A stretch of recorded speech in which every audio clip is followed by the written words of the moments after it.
when you purchase anything, you are in effect ranking units of money against units of goods.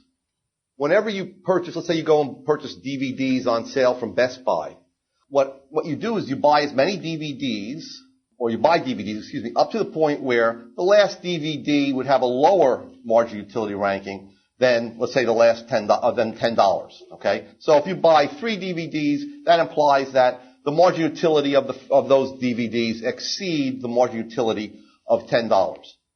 Now the point is, once you start talking about the marginal utility of money, you have to have an idea of how much that money can purchase, or how important is that money to you, that price, that $10. And that can only be based on some expectation that money is going to have a given purchasing power in the market, immediately or at some point in the immediate future.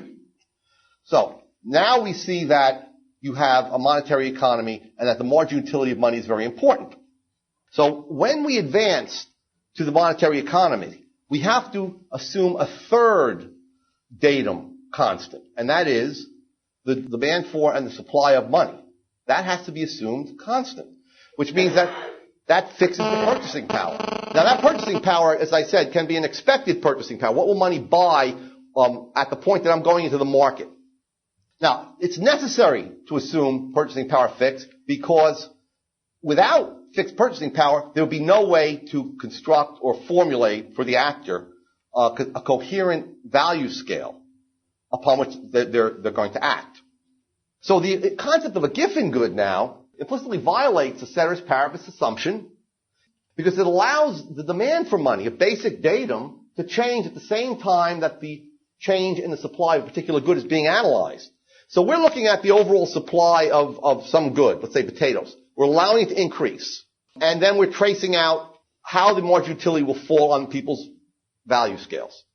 If you allow at the same time the purchasing power of money to change, then it may be the case that money may fall at the same time in marginal utility rankings as the good is.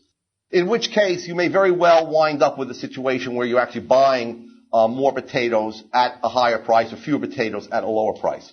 Any economic exchange redistributes income and wealth, which causes changes in people's value scale. So, for example, if we're analyzing an increase in the supply of money, we know, Mises has shown us that money is non-neutral, so that means when there's an increase in supply of money, it doesn't just raise prices, but at each step, it changes the distribution of wealth, because money is injected at a certain point and then is spent in a certain sequence. So the whole distribution of wealth changes, which means that some people who may demand money more have wealth redistributed in their favor, and others may be disadvantaged by that change. Now, what that could mean is that even though the supply of money has gone up, if the people who receive a lot of the new money have an increased demand for money, or a higher demand for money than the people who did not receive it, you could get the case where prices do not fall. Do we say, therefore, that the demand for money is maybe horizontal? No, of course not. We say, all other things given, we abstract from distribution effects, redistributions of wealth and income. We say that if you increase the supply of money, prices will rise. That's just a ceteris paribus effect. And in fact, that's why we have an illusion of an upward sloping supply curve under the Giffen good. Because what we're allowing to happen, or what the people who believe in a Giffen good are allowing to happen, is that as the price of potatoes goes up, they're implicitly allowing the purchasing power of money of the heavy consumers of potatoes to be reduced. Their wealth is being reduced. So their whole value scale is being revolutionized. It's a different value scale. So the way to explain this ultimately is to point out that at the same time that the price of potatoes goes up, for those people who buy a lot of potatoes, they're also experiencing at the same time an increase in the demand for potatoes because it's an inferior good. That is, as their income and their wealth falls, they will purchase more of that good. But overall, I'll end with this.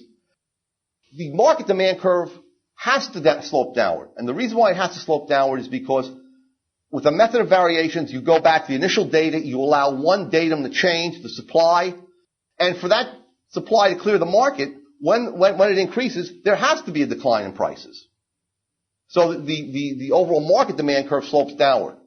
For segments of the population, it also slopes downward. However, there's an illusion there because we're allowing wealth and income to be redistributed, which violates the premise that all other things are held constant. Thank you.